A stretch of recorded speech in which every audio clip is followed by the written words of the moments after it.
لو أنزلنا هذا القرآن على جبل لو أنزلنا هذا القرآن على جبل لو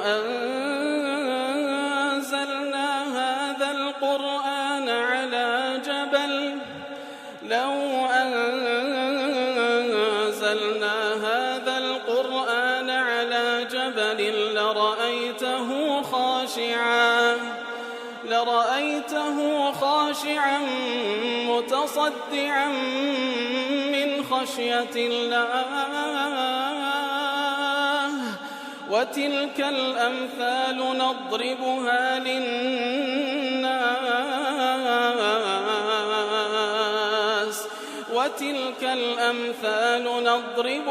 للناس لعلهم يتفكرون. الحمد لله والصلاة والسلام على رسول الله وعلى آله وصحبه ومن والاه. السلام عليكم ورحمة الله. برزن خوش حام لوانه 507 لوانه كاين تفسير القرآن بيروز بهم وخزمتان فمبست رزامندي رب العالمين وهي وادان مئوي آزي السودي لور بقرن. أعوذ بالله من الشيطان الرجيم. بسم الله الرحمن الرحيم. قل يا أهل الكتاب هل تنقمون منا إلا أن آمنا بالله وما أنزل إلينا وما أنزل من قبل وأن أكثركم فاسقون. بالخوشويستان دفرمي بيان بلي يا أهل الكتاب أي أو كسانك ونامتان لبوداب الزيو أهل كتاب لجولك ولديانا كان هل تقيمون منا آية تنها لوي عيب من ليدا بيننا بكمي دزان لإيما لكاتك دا إيما إلا أن آمنا بالله يعني تشتك هي كوا عيبي لإيما بيبيننا تنها أولا بكوا إيما إيمان من برب العالمين هنا بيكتا برستيو وهروها إيمان من بو قرآن هنا كلبو من دابزيو إيمان من بكتاب كاني بيشتريش هيا ولكاتك دا وأن أكثركم فاسقون لكاتك أنقو بخوتان فاسقا درسون لدين إخوة يتر عيب بتلا إيما دبيننا لا تفسير لا أيسر التفاسير لا أسعد حوماد بوشي ويلي دايتوا يقول يا محمد لهؤلاء الذين يتخذون دينكم هزوا ولعبا من أهل الكتاب يا محمد صلى الله عليه وسلم بوكا سانا بلايكوا ديني نقويان بي قالتيو بسوق تماشاي كان لأهل الكتاب هل لكم مطعن علينا آية شتيك هيكوا أنقو بهوي والطعن لإيه مبدن وما الذي تعيبونه علينا تشتيك هيكوا عيب من لببينوا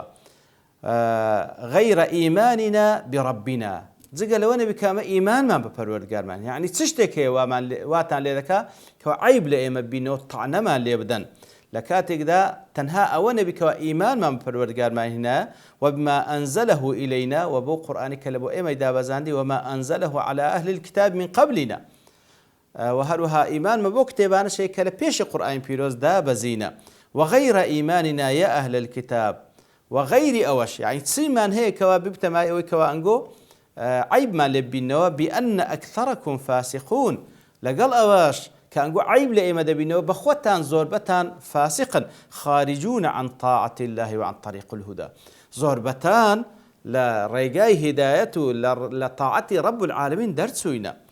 لتفسير قرآني لبو قرآن عبد الكريم يونسي خطيب ضلي قل يا أهل الكتاب ضلي هو نداء مطلق لأهل الكتاب وخاصة اليهود نداء مطلقة يا أهل الكتاب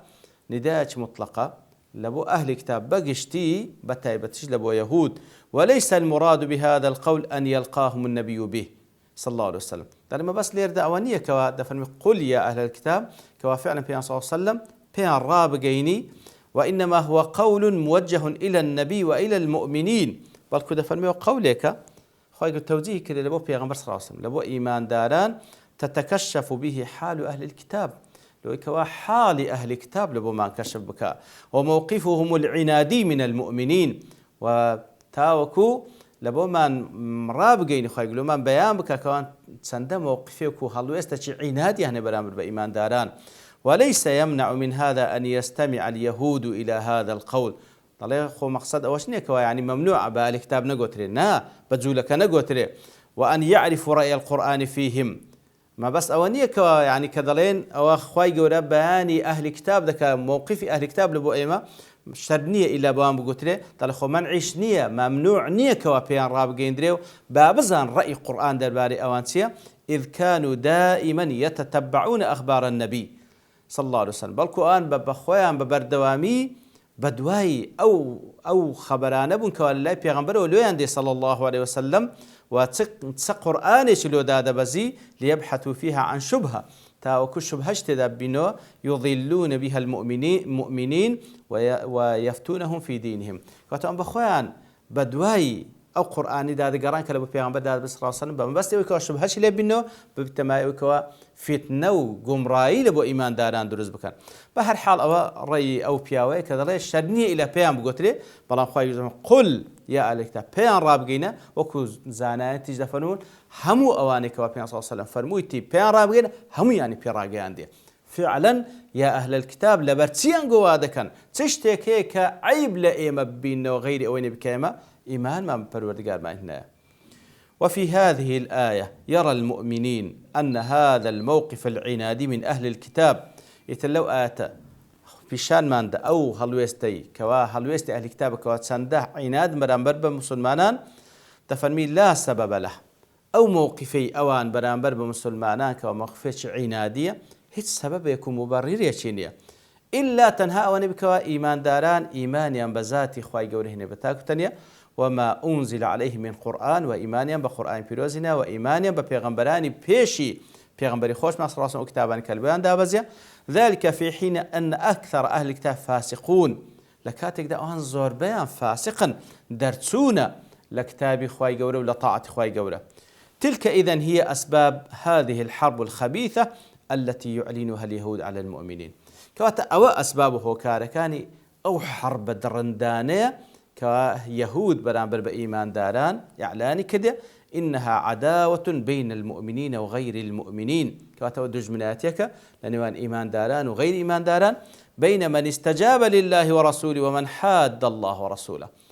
كواتا قزيكاوي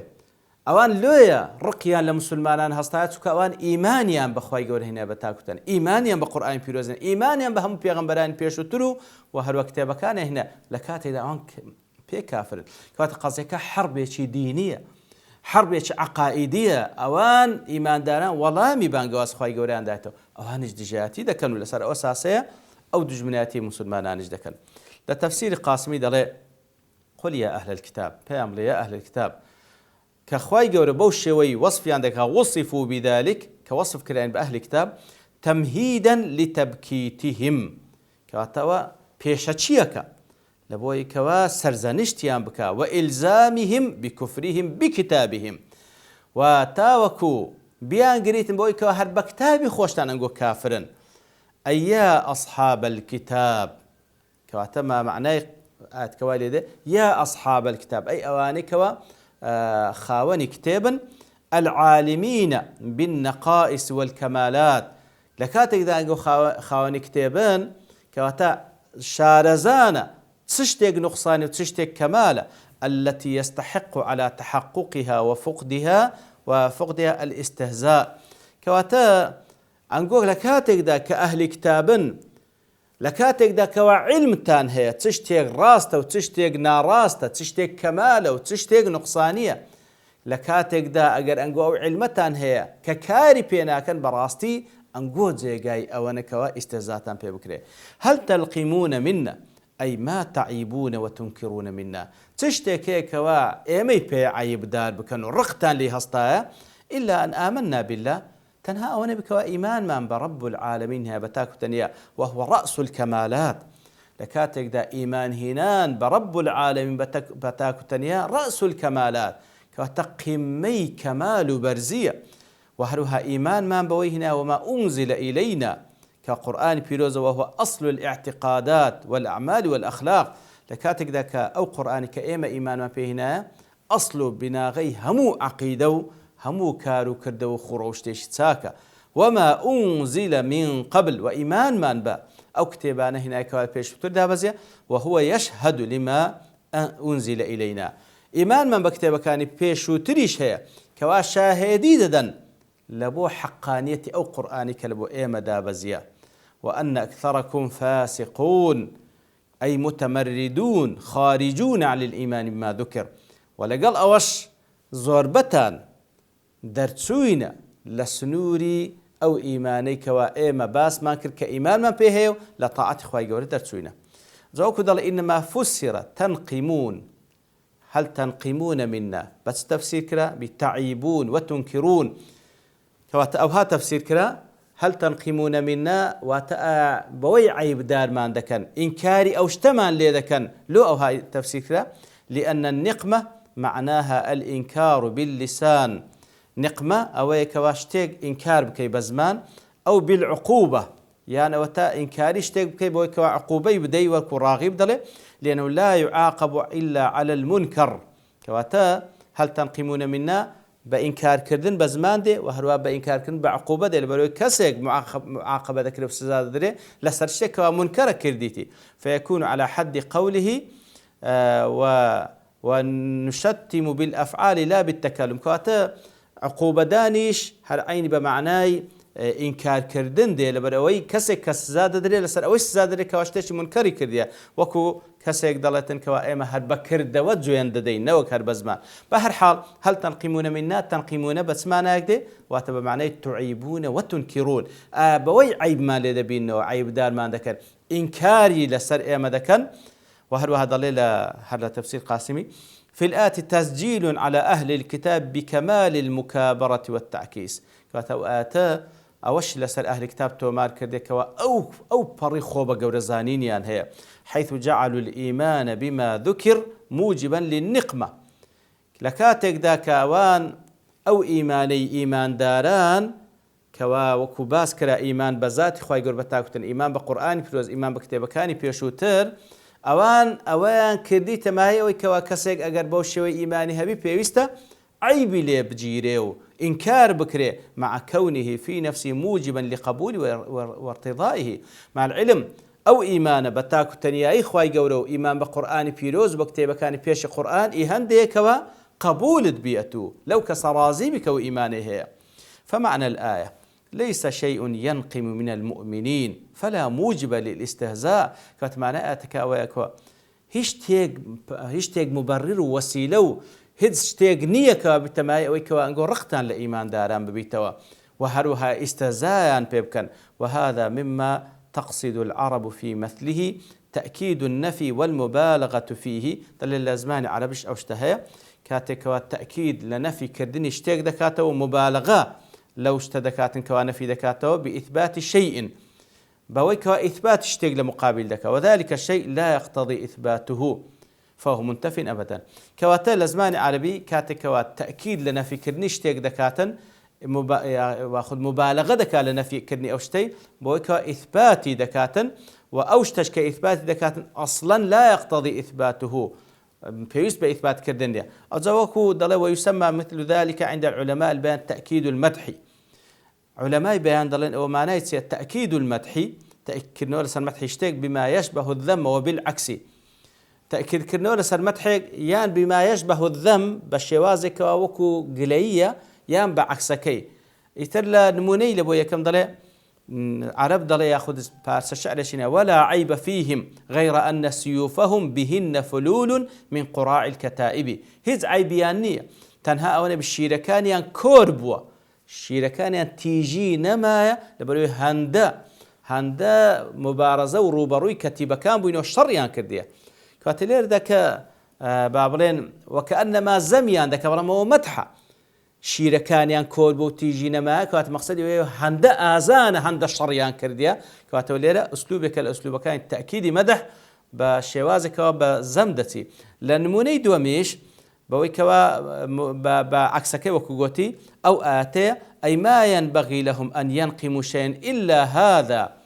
لبويا نهاتي أوان كوا اشتيك بعيب بينو لإيمان دارن تنها أو نبي وهذا لا يوجب لهم أن ينقموا شيئا بعكسوا أو اشتي هندينية كوا ببتمايو كوا عيب لإيمان دارن بينو بل فينبغي أن يؤمنوا بي ولا يكفروا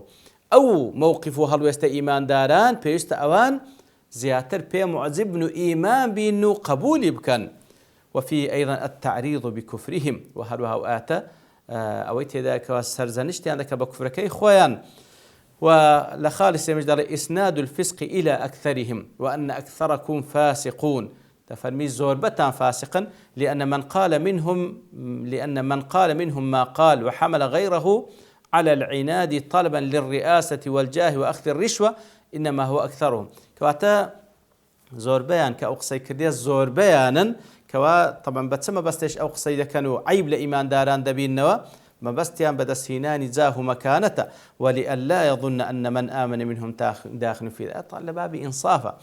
كوات الأهل كتابش هم يوانين زور بيان وان إتر أواني ديك كما إنوا هر أوان كوا مسلمان دبن وكو أمثال أواني كوا للزمان في صلى الله عليه وسلم مسلمان بون وهروا على تفسير السعديش درباري وآتدله هل لنا عندكم من العيب إلا إيماننا بالله هيز عيبك من هي لا نقول بعيب تنها أو نبكي إيمان من بخواهنا إيمان ما بقرآن بيروزنا إيمان ما ببيغمبران وبكتب كان بيشو تريشنا وبأننا نجزم أن من لم يؤمن كهذا الإيمان فإنه كافر فاسق وهروا تنها أوي زيجاي أوي كعيب ما لبينه بلين هركسك بوشي إيماني بخوا وبكتب كان خوا بيغمبران خوانا بيتن فعلا كافر وفاسق إيهندي عيب ما لبينه فهل تنقمون منا بهذا؟ أنقول عيب لماذا بنبويك أوي اعتقاد مانا فهل تنقمون منا بهذا الذي هو أوجب الواجب على جميع المكلفين؟ كواتا أوي كوا إيما لسرينا واجب ترين واجب لسر مكلفة كان لسر هم مكلفة شيء إتر أو إيهنديني عيب لإيما بينوا ولقل أوش فأكثركم فاسقون زور بي زورتان فاسقا درتون لطاعة رب العالمين إتر براستي هیچ شتێک نییە کەوا وا لە ئەهلی کتاب کە دوژمنایەتی مسلمانان بکەن و هەروەها عەیبیان لێ ببینەوە ئەگەر نا ئەو سیفاتانی کە ئەوان بەهۆی ڕقیان لە ئیمانداران دەبیتەوە بەعەکسەوە ئی هەندێکەوە پێیان خۆش بی خۆشیانیان بیە و بەو شێوەی کە وەکو ئەوان ئیمانێ بە وەحدانەتی خوای گەورە هێنا و ئیمانێ بە قورئان بە کتێبەکان کەینە ئەوانیش وا بکەن بەڵام بەعەکسەوە وەکو لە جێگا دەبوو ئەکثەرهم للحەق کارهون رقيان لحق دبيتوا لو يترقيان لإيمان دارانج دبيتوا وصلى الله وسلم على نبينا محمد وعلى آله وصحبه أجمعين وآخر دعوانا الحمد لله رب العالمين. لو أنزلنا هذا القرآن على جبل لرأيته خاشعا متصدعا من خشية الله وتلك الأمثال نضربها